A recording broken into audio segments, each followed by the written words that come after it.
10 years ago, I buried a man who raised me. I watched the casket lower into the ground. I saw the dirt cover the wood. So when I opened my apartment door last Tuesday and saw him standing there alive, holding the same watch we buried him with, I thought I was losing my mind. But what he said next, that shattered everything I believed about my past, my family, and myself. Stay with me. This story doesn't just twist. It spirals. The hallway smelled like stale coffee and cheap detergent. It was just after 7 p.m. I had kicked off my shoes, tossed my keys in the dish, and was halfway through microwaving leftover noodles, when the knock came. 3 slow taps. Deliberate. Like someone was waiting for me to open before they'd knock again. I remember wiping my hands on a towel, still chewing, annoyed. I wasn't expecting anyone. No deliveries. No friends. I opened the door with zero caution. And then everything stopped. There he was. Gray suit. Faded leather shoes. Hair a little longer than I remembered. But unmistakable. Daniel Walsh. My mother's second husband. The man I buried when I was 17. I blinked. Once. My brain scrambled to make sense of it. Was this a scam? A cruel prank? Some long-lost twin? But then he smiled. The exact crooked smile I used to get every birthday. And in his hand was the silver watch I'd picked out myself. The one I'd placed on his wrist before the funeral. I felt the room spin around me. "Emily," he said. Like we had just spoken yesterday. "You look just like her." I couldn't speak. Couldn't move. The hallway buzzed around us. Neighbors passing, an elevator dinging, but it felt like we were frozen in a snow globe. He reached into his coat pocket and pulled out a folded paper. "I need you to read this. I don't have much time." My hand shook as I took it. He turned to go. "Wait," finally croaked. "Where have you been? You died." He paused. "No, sweetheart. I disappeared. Because someone wanted me gone." And just like that, he walked down the hall and vanished around the corner. I stood in my doorway for what felt like a lifetime, holding a paper that would unravel everything I thought I knew. About my mother. About him. And about the night we were all supposed to die. I didn't sleep that night. The paper sat on my kitchen table, untouched, for nearly 2 hours. Paced. Drank water. Checked the locks. Every time I reached for it, my hand would pull back, like it might burn me. Finally, at 2:17 a.m., I unfolded it. It wasn't long. Just 4 paragraphs. Written in tight, neat handwriting. I recognized it instantly. Daniel used to write grocery lists in cursive, like he was drafting a contract with fate. The letter began simply. "If you're reading this, it means I found you in time. You deserve the truth, Emily. Even if it destroys everything you thought was real." My throat tightened. He talked about the night he died. How he'd been lured onto a boat under the pretense of signing final papers for an investment deal.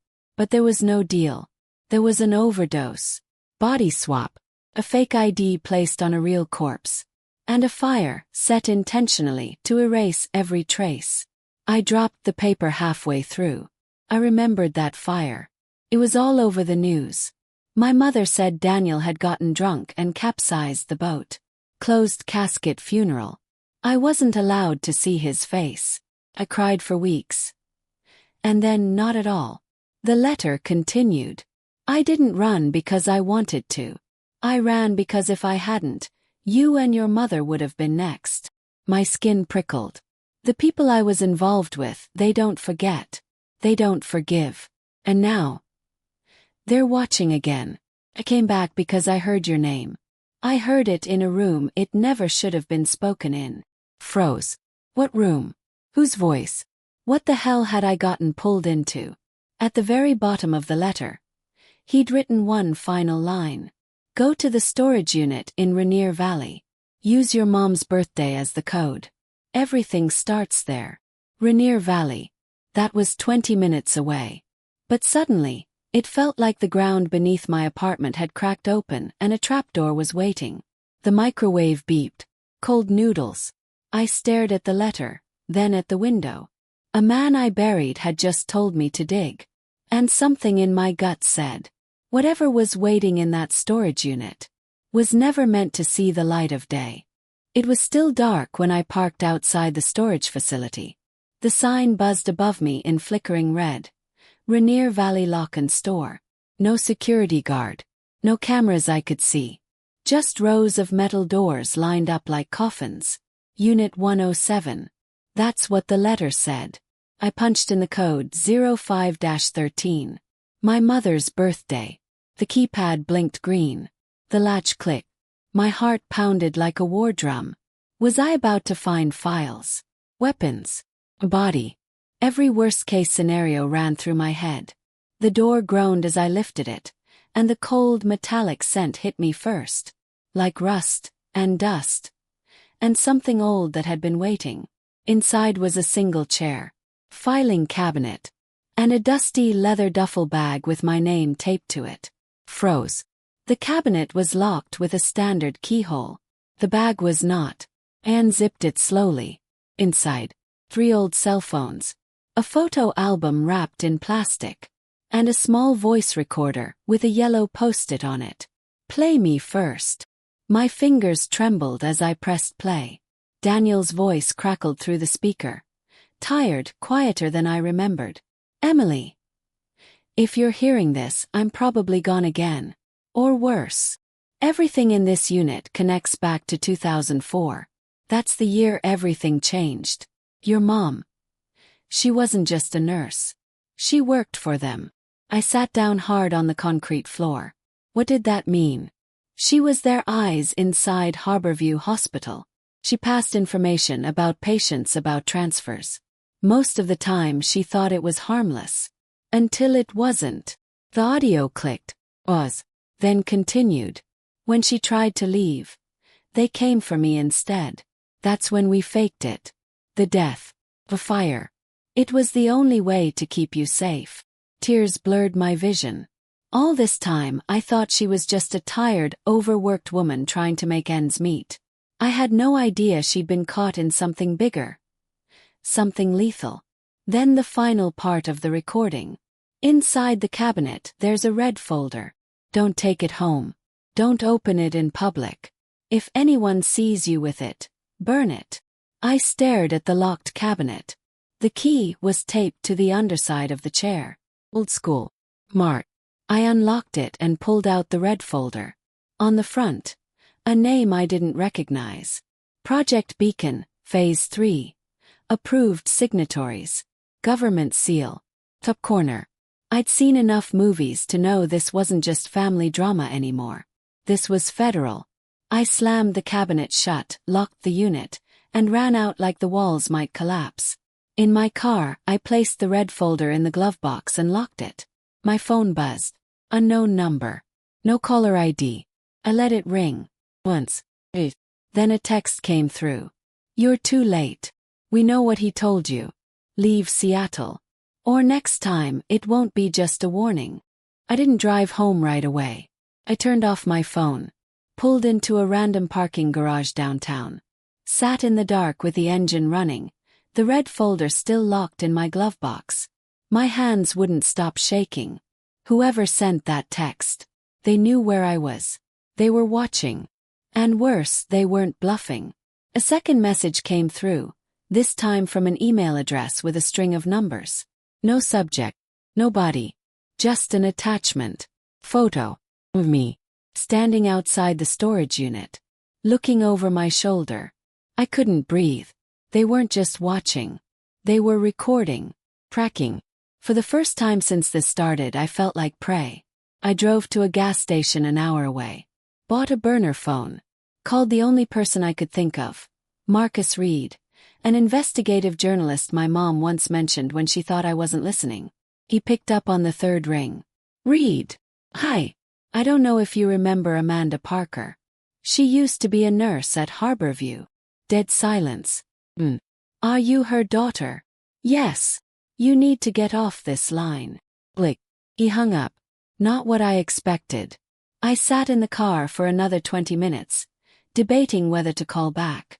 I didn't. Instead, I went back to my apartment parked 2 blocks away, walked the rest under streetlight shadows, and entered through the back stairs. When I opened the door, everything was silent. Too silent. My bookshelf had been moved. My kitchen drawer left open. And on the counter, my microwave door was wide open. Like someone had been interrupted mid-heating something they didn't plan to eat. Someone had been in my home. And they weren't subtle. On my coffee table sat a folded napkin from Leighton Hotel, a 5-star place near the waterfront. It had 2 words scrawled in black ink. Midnight. Alone. No signature. No context. But I knew one thing for sure. Whoever wanted me scared was done hiding. And if I didn't show up, they'd come back. Not to warn me, but to erase me. At 11:57 p.m., I stood across the street from the Leighton Hotel. 5 stories of polished glass, luxury lighting, and the kind of valet service that would never expect a girl in second-hand jeans and a hoodie. I didn't blend in. But maybe that was the point. I clutched the burner phone in one hand, the red folder hidden beneath a layer of clothes in my tote bag. And I kept asking myself one question. Was I walking into a trap? Because whoever left that napkin, they had keys to my apartment. They had eyes on my every move. And yet, they were inviting me here publicly. That meant something. I crossed the street with my hood up, heart hammering so loud it drowned out the traffic. Inside, the air was scented with jasmine and expensive secrecy. A woman at the concierge glanced at me once. Then again. Braced. But she just nodded toward the elevators. Room 412. Press the button. 4th floor. Every second up felt like walking a mile into fire. The hallway was empty. I stopped outside the door. Lifted my hand to knock. But before I touched it, opened. A man stood there. Not Daniel. Not a thug in a black suit. He was in his 40s. Sharp eyes. Designer shirt. The kind of face you don't remember until it's already too late. Emily Parker, he said like it was a fact, not a greeting. Come in. I hesitated. He didn't flinch. I assume you have it, he added, and his gaze drifted toward my bag. I didn't respond. He stepped aside. Let's not waste each other's time. The room was dim. A single lamp lit the coffee table, where a cup of untouched tea sat, still steaming. Prepared. Expected. Like I was on schedule for something I never agreed to. I sat down but didn't remove the bag from my shoulder. He stayed standing. I work for a private interests group that Daniel Walsh used to be part of. You've heard fragments. Project Beacon. That folder you found was not meant to survive. My pulse spiked. He continued unfazed. What you don't understand, Emily, is that your mother was one of us. She knew the rules. She broke them. My voice was dry. She was a nurse. She worked night shifts and came home smelling like bleach. That's all I saw. He smiled. Exactly. That was the cover. You were never supposed to see more. I stood up. I'm not handing it over. He nodded once. Like he knew I'd say that. Like the whole meeting was scripted to let me feel like I had a choice. Then he pulled something from his blazer. Not a gun. Not a threat. Photo. Black and white. My mother. Standing beside him. Younger, sharper. Wearing a lab coat and a badge with a symbol I'd never seen before. She protected you once, he said. You could return the favor. The air in the room changed. Before I could speak, he added. If you walk out with that folder, you walk out alone. Your phone will be tracked. Your apartment already is. You're not exposing a secret. You're poking a machine. He walked to the door, opened it, and said just 3 words. Last chance, Emily. I looked at him. Then at the photo. Then at my bag. And I walked out.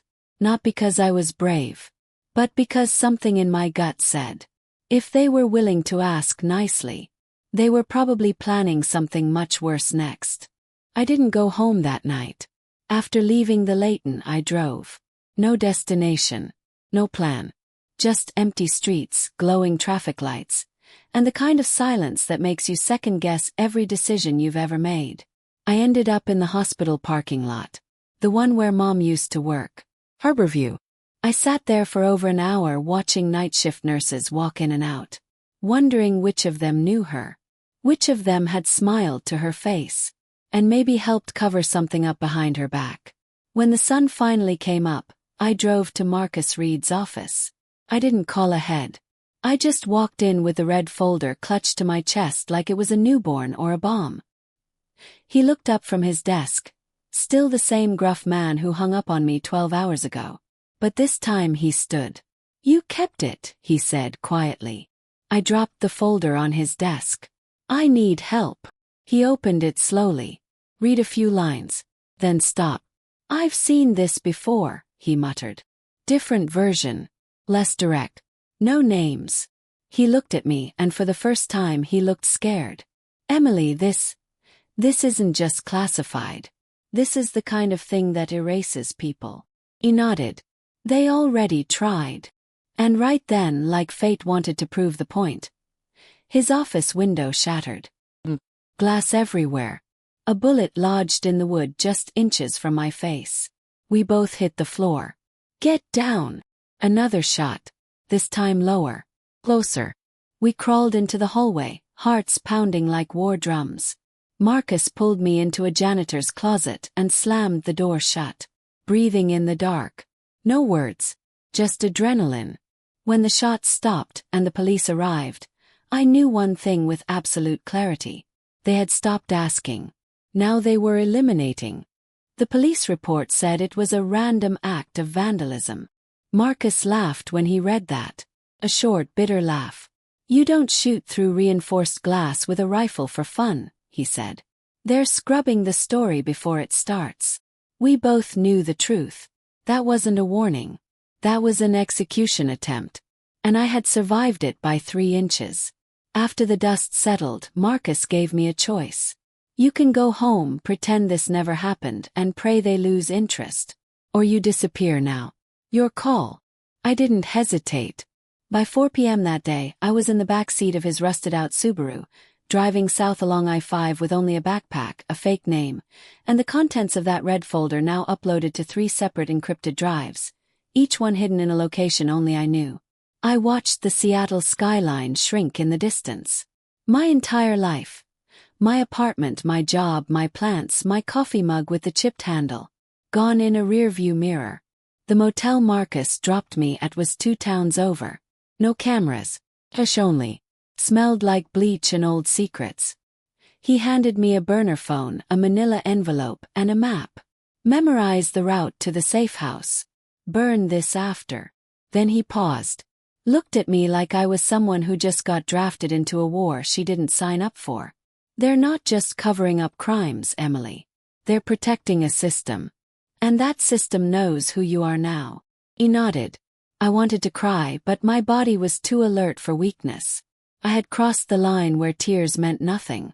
That night, I stared at the motel ceiling for hours. The room was dead quiet. No TV. No phone. Just me and the sound of my heartbeat. I replayed everything. My mom's late-night shifts. The burnt boat. Daniel's eyes at my door. The man at the hotel. The bullet that kissed the wall. None of this was random. None of it was survivable unless I became someone else. Not forever. Just long enough to dismantle what they built from the inside. And in the stillness of that motel room, one thought hit me harder than all the rest.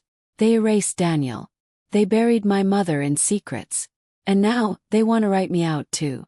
But this time, I was holding the pen. I spent the next 4 days in silence. Burner phone off.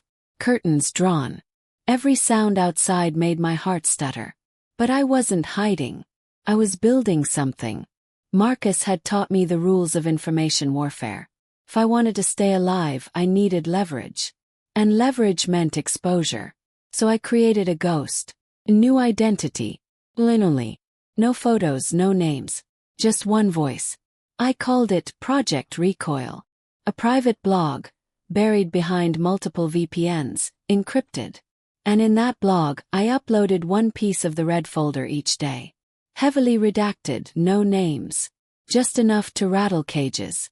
Just enough to make someone inside nervous. On day 4. To work. My burner phone buzzed with a text. I know who you are. I want to help. I work in the lab. But we need to meet. No electronics. No paper trail. They're watching both of us. No name. No address. Just coordinates. Deep in the woods, outside a decommissioned ranger station 2 hours away. I should have ignored it. Should have reported it to Marcus. But I didn't. Because something told me. If I wanted to win, I'd need someone on the inside. I drove out before sunrise. Left my phone, my bag, even my jacket behind. The trail was quiet. Branches cracked underfoot like they were warning someone ahead of me. At 7:42 a.m., I saw her. Woman. Mid-30s. Blonde ponytail. Lab coat beneath a windbreaker. She looked like she hadn't slept in weeks. You're Emily? She asked, barely above a whisper. He nodded. My name is Dr. Lena Carr. I handled part of Beacon's pharmacological research. I didn't know what I was a part of until, too late. I studied her eyes. She wasn't lying. She was scared. Then she pulled a vial from her bag. Clear liquid. Unlabeled. This is what they used on Daniel. It slows brainwave patterns to mimic dementia. Legally, it creates a diagnosis that can't be argued. My stomach flipped. You're saying they drugged him into incompetence? She nodded. They're doing it to others too. Elderly targets.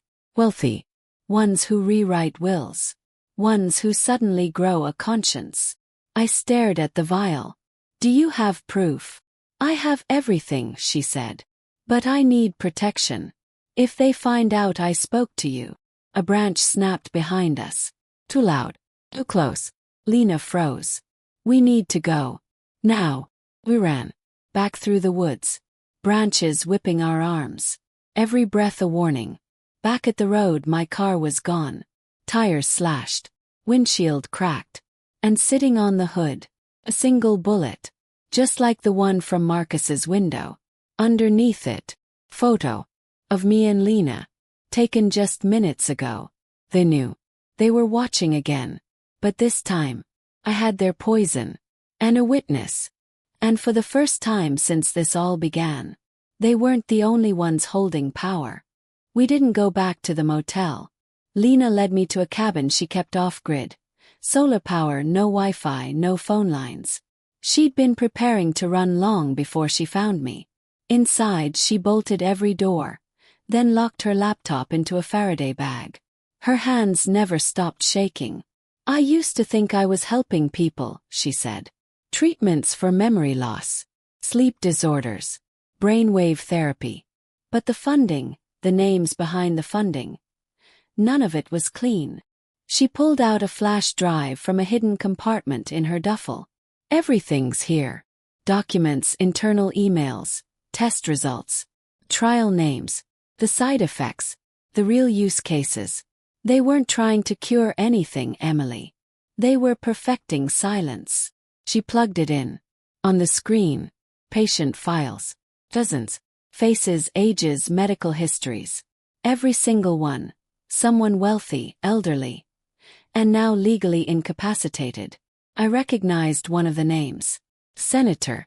The one who'd vanished from public life last year with early onset cognitive decline.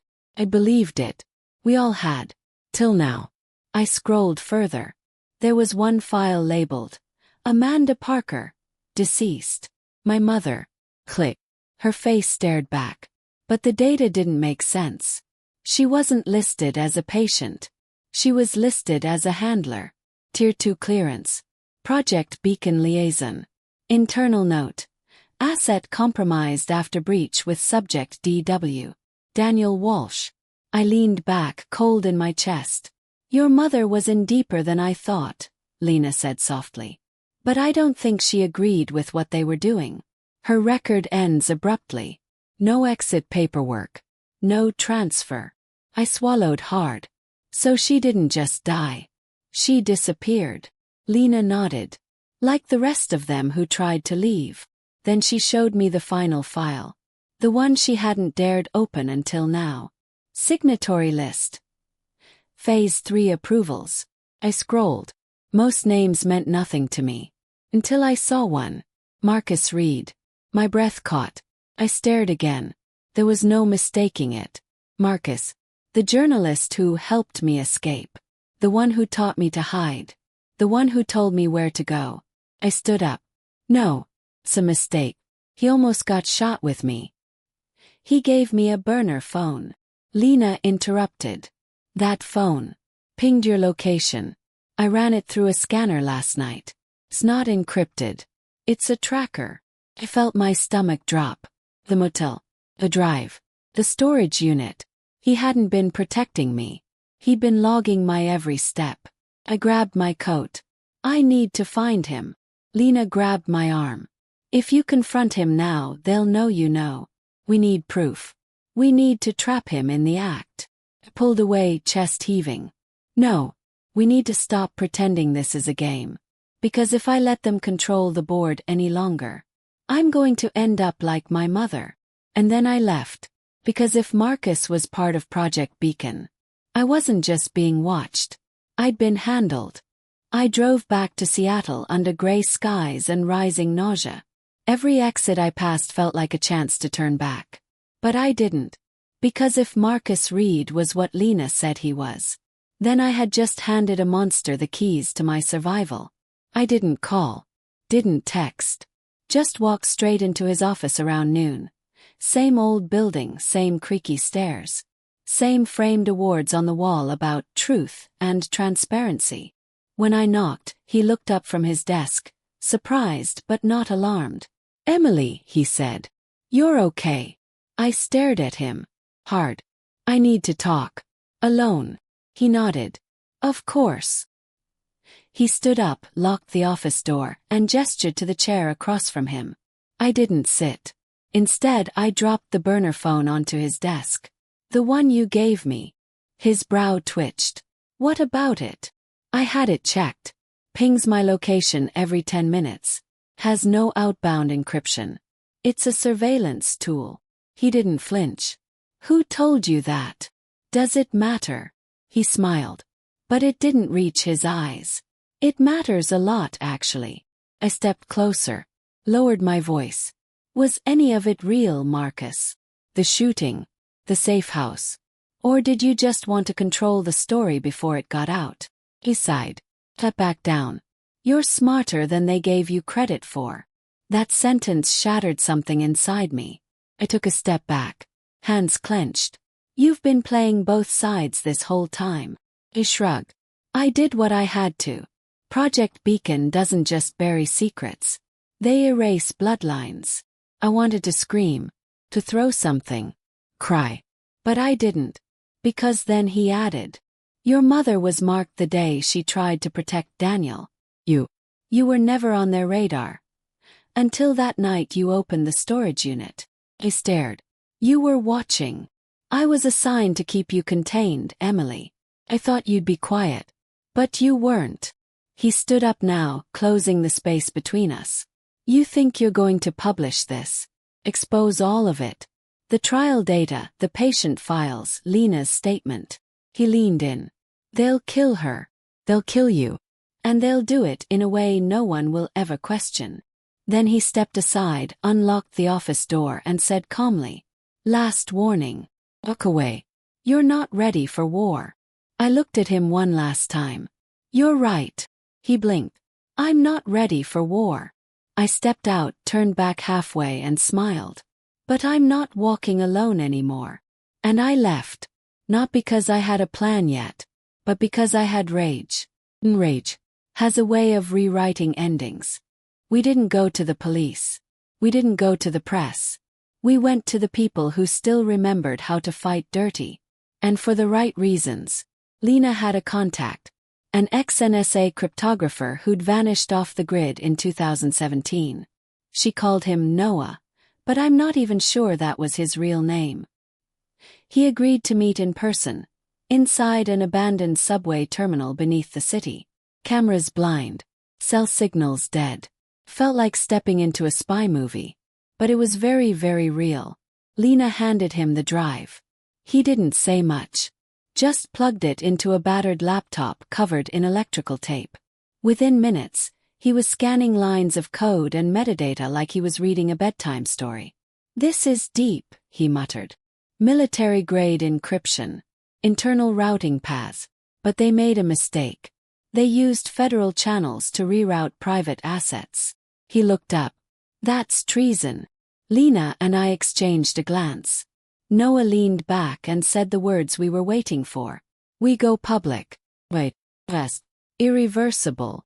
Over the next 72 hours, he set up a network of dead drops across forums, encrypted blogs, journalist inboxes, and activist platforms. One leak couldn't be stopped. But 50. Simultaneous. Even Project Beacon couldn't bury that much noise. On the morning of the fourth day, the first headline hit. "Is the government silencing the elderly?" Allegations emerge in massive biomedical conspiracy. Then another. Senator diagnosed with dementia found coherent in secret video. And another. Exclusive. Project Beacon files point to involuntary testing, memory suppression, and estate theft. Social media exploded. Whistleblower threads. Former employees stepping forward.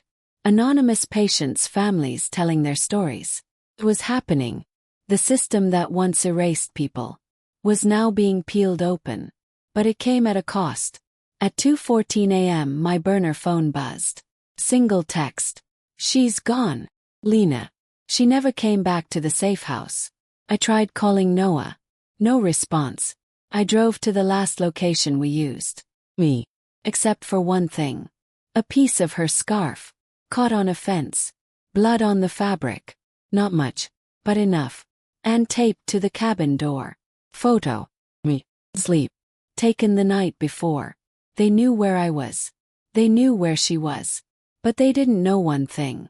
That we had duplicated everything. Every file. Every name. Every signature. Stored offline. Hidden.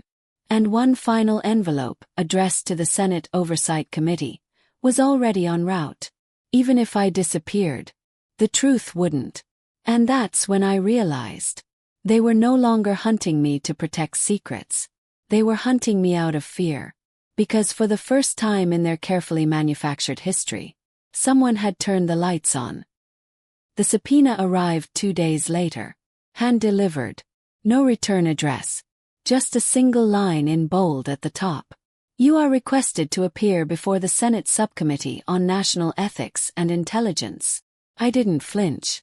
By then, my face had already made it to news outlets across the country.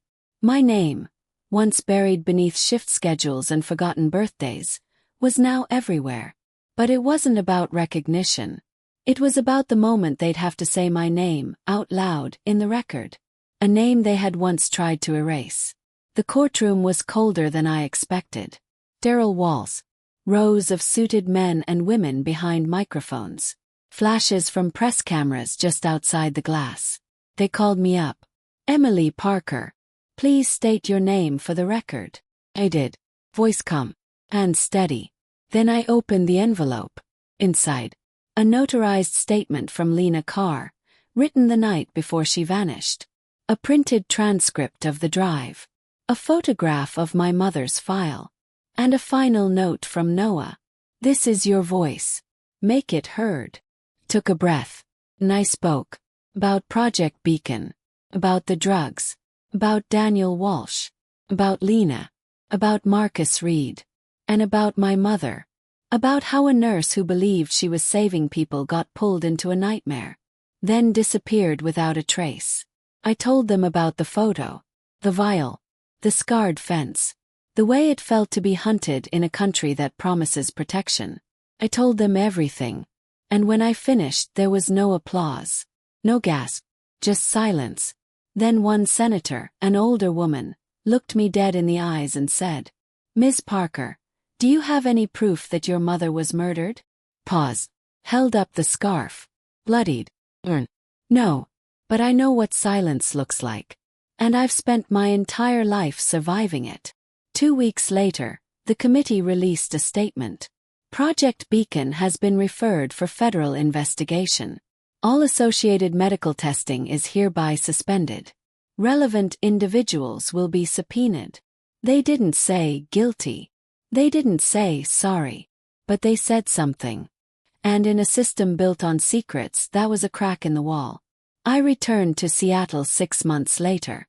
Not as a fugitive, but as a guest speaker at a small community college where my mom once volunteered.